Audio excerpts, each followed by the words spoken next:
Lake George Battlefield Moments, a production of Lake George Battlefield Park Alliance, preserving our area's incredible history. Here's the president of Lake George Battlefield Park Alliance, John Denuzzo. Welcome to Lake George Battlefield Moments. On this episode, we welcome back Andrew Menzie, Director of Historic Interpretation at Fort William Henry. Welcome, Andrew. Thanks, John. Honored to be here. Well, we want to focus our chat here on the Fallen Heroes of Lake George Battlefield Tour we're conducting at the Battlefield Park on Saturday, June the 20th at 11 a.m. and 1 p.m. I'm very happy that my friend Andrew will be hosting the first half of that tour, where we focus on the 4 unknown soldiers killed during the Battle of Lake George in September 1755. They're buried in the Battlefield Park and have been for a long time now, and we'll talk about that. Andrew, what's the story behind how these 4 lost their lives? Well, they were part of a scouting expedition, a reconnaissance and force of nearly 1,000 men that had been sent by Johnson south back down the military road from where they had come, because the French force was threatening, then called Fort Lyman, today known as Fort Edward.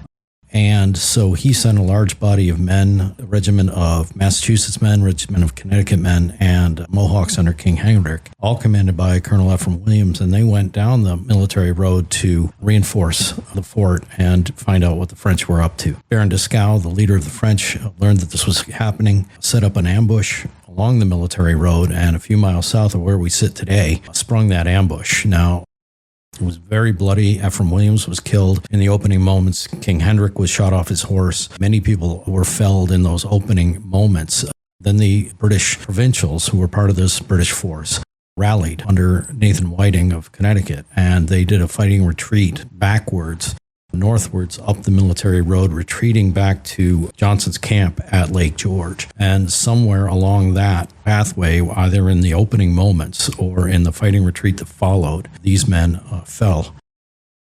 Thank you for the background. Now, the remains were found in the 1930s and reinterred at Lake George Battlefield Park a few years later. Do you know the story behind that?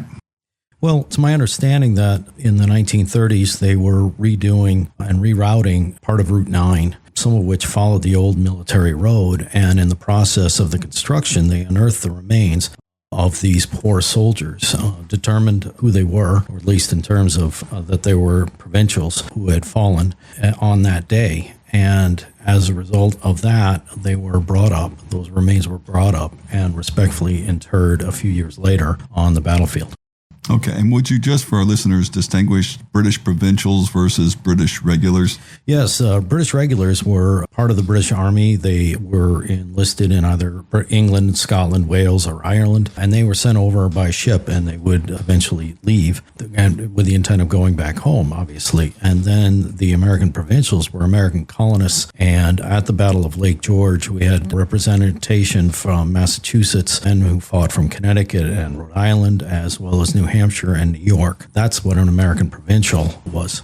Good. Okay, so to complete the story, the British provincials won the Battle of Lake George, decided to stay here rather than continue to Fort St. Frederick, Crown Point, and attack the French. What was their next step? Well, William Johnson knew it was late in the season. It was too late for his forces, battered as they were, to continue upwards, and he didn't have the means to do so. So instead of going further, he had the one British officer who was with the force, Captain William Eyre at the time, who was a trained engineer, design a fort that could be used as a staging base for future invasion, as well as a buffer against attacks from the north by the French. And William Eyre designed a log and earth fortification along the style of Vauban's military engineering, and that was completed in just 44 days, and barracks were erected so that it could be manned over the winter. So we'll be telling the story on June the 20th of the Lake George Fallen Heroes tour of the 4 unknown soldiers from the French Indian War who are buried at Lake George Battlefield Park. Then we'll turn to the new arrivals, the 40 people who were just reinterred a few weeks ago back at the Battlefield Park. Yeah, John, tell us again how and where these remains were discovered. Well, interestingly, I think most of our listeners know this, but for those who have not been with us previously or forgot, back in 2019, there was a construction project in the village of Lake George on Cortlandt Street. And as they began to dig in a cold February day, human bones were found, and they did the right thing. They called the sheriff's department. The sheriff's department did the right thing, contacted a well-known archaeologist who also involved the state archaeology team. And it was ultimately determined that somewhere in the neighborhood of 40 sets of remains were found through a year-long sifting process where these folks were literally working at the site through all the degrees of weather that happened at Lake George from February around, through December, and then again in the spring and summer of 2020 when COVID hit. Ultimately, they were determined to be, because of some buttons that were found, at least some of them were associated with the 1st Pennsylvania Battalion, which was a group that was known to have been at the invasion of Quebec on the part of the Continental Army, and then retreated in defeat. South on Lake Champlain were triaged basically at Crown Point, and those who were ill were sent to Fort George at Lake George, where they basically either got treated, or unfortunately, in many cases, they perished. So I've seen some of the pictures, and it's absolutely amazing, the work that was done on the site. What happened to the remains afterwards, and what kind of work was done there?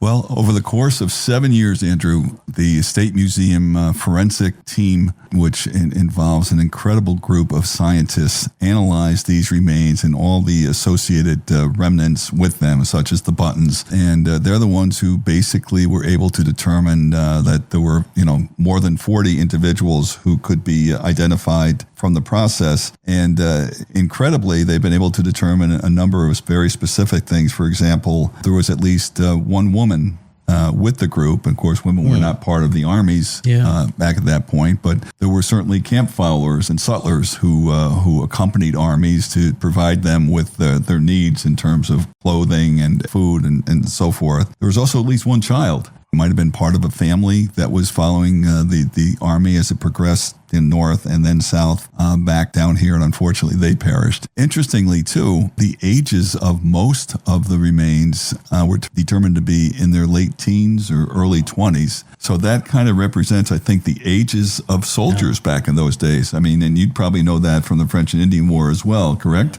Yeah, no, I'm probably stretching back throughout history. But it's just... it's wonderful that, it's a tragic, incredibly tragic story, but it's wonderful that so much has been able to be gleaned from these remains, and more importantly, the ceremony that was put together over the last few years, and the procession on May 20th, the ceremony on the 22nd, just so moving and such an honor you guys gave those fallen. So how did you do all that? Well, we're very proud. Since 2019, there's been a group called the Cortlandt Street Reinterment Committee that was put together to kind of progress the whole process in terms of determining how many, who they were, and so forth, which was largely handled by the New York State Museum once the sifting was done and the bones were separated out. But basically from 2020 or 2021 on, again, during the COVID era, this group was meeting monthly and planning out the process. So it included, certainly the town of Lake George was in the lead, state agencies such as the State Museum, the State Department of Environmental Conservation, the Battlefield Park Alliance, Warren County Historical Society, Fort William Henry, and a number of individuals contributed their talents. These are all volunteers over the course of that 4 to 5 years that planned out these ceremonies. And ultimately, on the procession for the 20th and the ceremony on the 22nd, they worked out beautifully. And it will be a memory, I think, for all the people who participated in and witnessed it.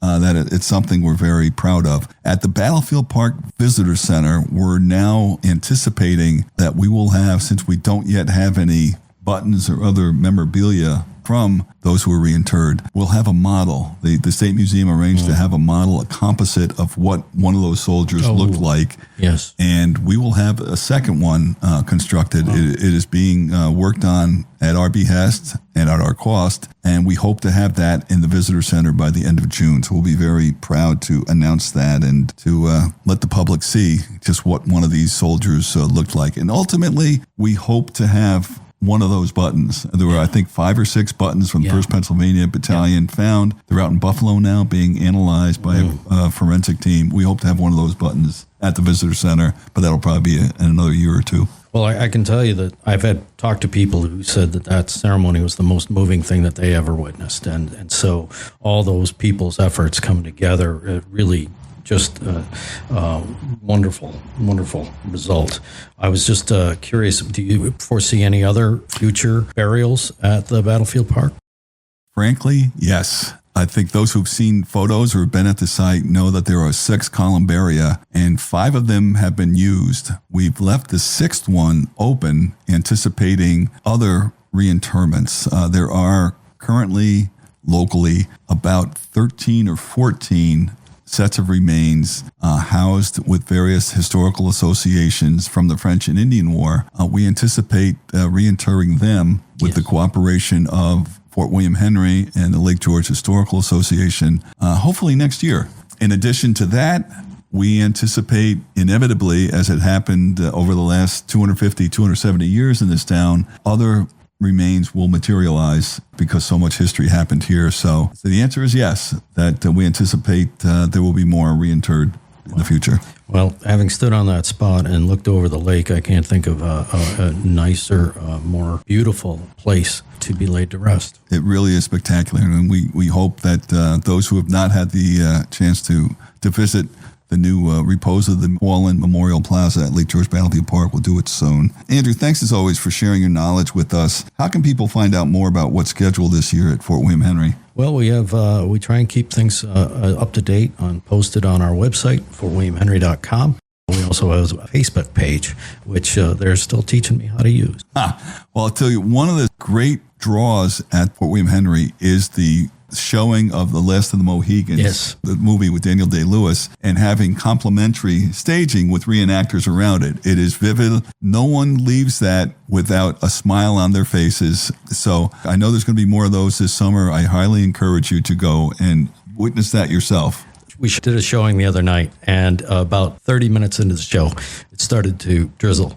And then by the end of the show, it was outright raining. And we lost maybe 8 people out of 160. Everybody else hung in there, and we're cheering right through the entire show. Now, when you say you lost them, that wasn't a killing, was it? Haven't lost anybody yet in that way. Okay, good. Yeah. Oh, good. No, again, I highly encourage you folks to. It's an incredible experience, and whoever came up with that idea and the choreography of again complementing what's on the screen with live action reenactors with firearms. It's a very moving thing. So thanks again, Andrew, for joining us. We want to remind you that the Fallen Heroes of Lake George Battlefield Tours are running on Saturday, June the 20th, 11 a.m., 1 p.m. The program is free, but please register by emailing us info@lakegeorgebattlefield.org. Let us know how many are attending, and we'll be prepared for the number of attendees. Our website is lakegeorgebattlefield.org. We thank you for being a part of our history. Lake George Battlefield Moments, a production of Lake George Battlefield Park Alliance, preserving our area's incredible history. For more information or to check out the latest podcast, go to lakegeorgebattlefield.org and listen live on Saturday mornings to Lake George Battlefield Moments on 93.5 Lake FM.